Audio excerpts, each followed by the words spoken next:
Well, hello there. I've been expecting you.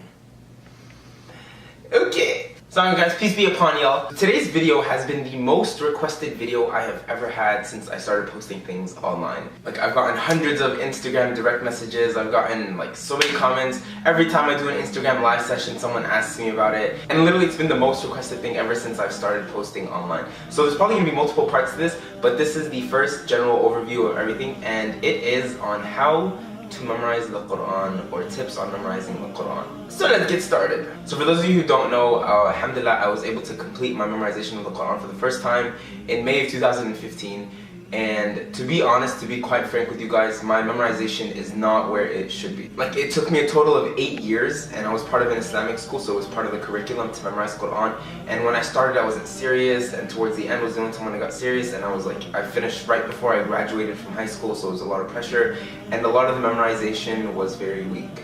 But had I followed the things that I'm about to tell you guys right now, I guarantee you that my memorization would have been much, much better than it is. And I wouldn't have been struggling like I am now to go back and re-memorize everything. So the first thing everyone should know before they start memorizing the Quran is to make sure that their intentions are 100% sincere for the sake of Allah subhanahu wa ta'ala. Prophet says in an authentic hadith, إِنَّمَا الْأَعْمَالُ بِالنِّيَّاتِ. Indeed, all actions are judged based on their intentions. وَإِنَّمَا لِكُلِّ امْرِئٍ مَّا نَوَى. And for every man is what he intended for. So if you intend to memorize the Quran just so people can be like, mashaAllah, look at this boy, this girl, mashaAllah, so pious, mashaAllah. Or just because your mom forced you, or because your dad forced you, or just because it's like a societal norm for you, or anything like that, the only thing you're going to get is what you intended for. But if you do memorize the Quran with the intent to please Allah subhanahu wa ta'ala, to be among those who get to go into Jannah because of the Quran, and to constantly be elevated by the Quran, then you're probably on the right track with that. And honestly, like, the Quran is just such a beautiful book. It's a perfect book. And Allah subhanahu wa ta'ala said these things like no one else. Like, these words literally came from God. Like, you have to have this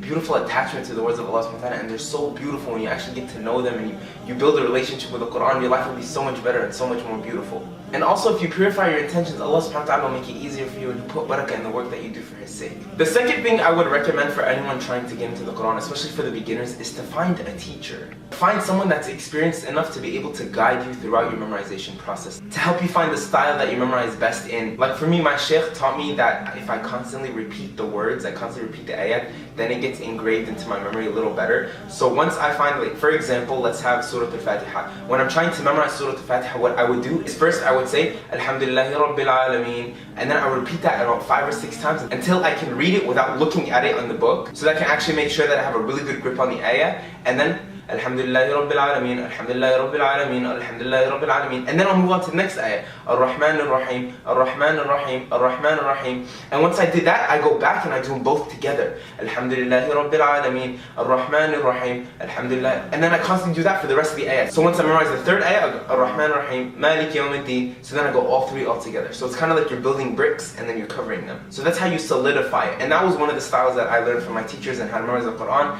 and it was much easier for me to do that. Another thing that really helped me when memorizing the Quran was to kind of understand the meaning behind the ayat. Like, for example, if I'm memorizing Surah Yusuf, I'll try to understand the story of Prophet Yusuf alayhi salam, and so I'll kind of be able to know the sequence of events, and it'll kind of help me recollect the ayat a little easier. Alhamdulillah, Allah blessed me with such an amazing teacher that every time I didn't understand what a word meant, or I just had a question about the tafsir of an ayah, I would be memorizing it and I'm like, Sheikh, why does Allah subhanahu wa ta'ala use this word? What does it mean? And, you know, and these things kind of help you recollect the ayat better, and they kind of help you hold on to them better. Because when you're memorizing something that doesn't really make sense to you, it's easier for you to forget it. So when you build a kind of attachment to the ayat and you understand it and you know why God said certain things, and you build like a bond with the ayat, it'll be easier for you to remember it. And the third thing I would recommend to anyone is to set up a schedule. Memorizing the Quran is almost just like working out. If you're consistent about it, you'll see the results. But if you're going to do it once a week, once a month, you're not going to progress the way you want to. So set up a schedule, whether it's 30 minutes every day after Maghrib, or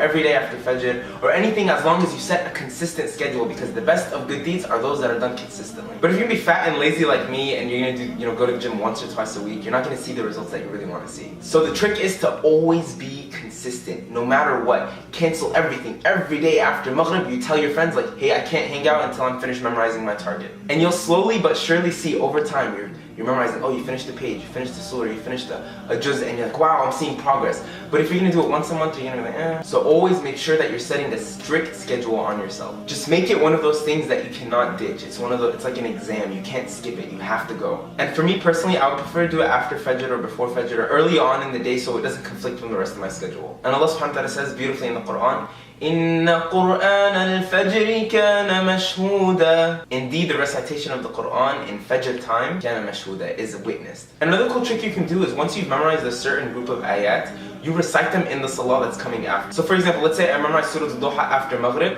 I'm going to recite that surah in Isha time so I can make sure that I know it perfectly.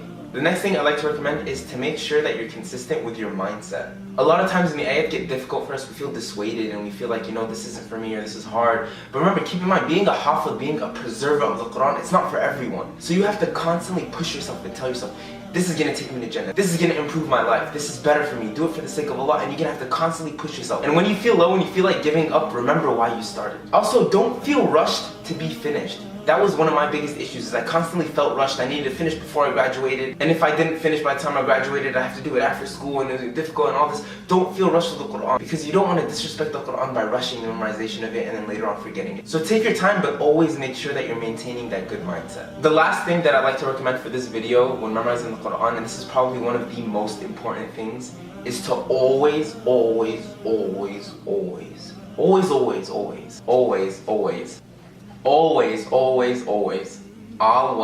make sure that you leave time to review the Quran that you've already memorized. Because let's say you memorize Surah Al-Duha, but you don't go back to make sure that you constantly remember that surah and you're always revising it and making it stronger, you'll notice that you'll forget it over time. And this has happened to so many people, including myself. So every time, for example, you finish one page of the Quran and you move on to the next, you make sure you're always reviewing those two. Then you move on to the third and you review it. Always have a set review schedule. Because I'm telling you guys, if you do not review the Quran that you've already memorized, there's a very big chance that you will forget it over time. And that's one of the worst things that can happen to you, is imagine putting all this work to memorizing these surahs and then later on you realize that you've forgotten them. So even if it's just you reading it over and over again to make sure that you haven't forgotten the ayat, or you kind of figure out a way to implement it in your salah. So when you're praying salah, you read those surahs, or whatever it can be, just make sure that you find a way to review what you've memorized. If I memorize Surah Al-Duha, I'm going to constantly make sure that I'm reviewing Surah Al-Duha every week, every 2 days, whatever it is. I'm not saying if you finish one juz, which is around 20 pages, and you have to review it every single day, but make sure that somehow you're going back to everything. So making sure that you're consistent with your review is one of the keys to success. Another thing that you could do that helps with revising the Quran is listening to the Quran. When you finish memorizing a surah or a certain ayah or a page or anything like that, play it in the car when you're driving around or when you're sitting in your room or anything like that. Just make sure somehow you're going back to those verses. And also, if you can, try to find a buddy that you can memorize the Quran with.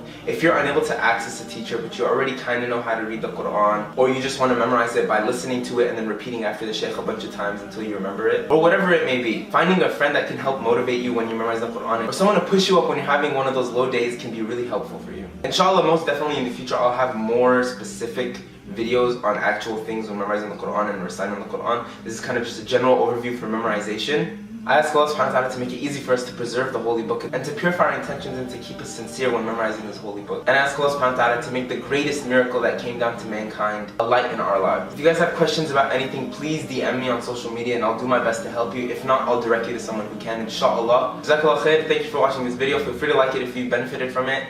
And I wish you all the best on this new journey in your life. Assalamu alaikum.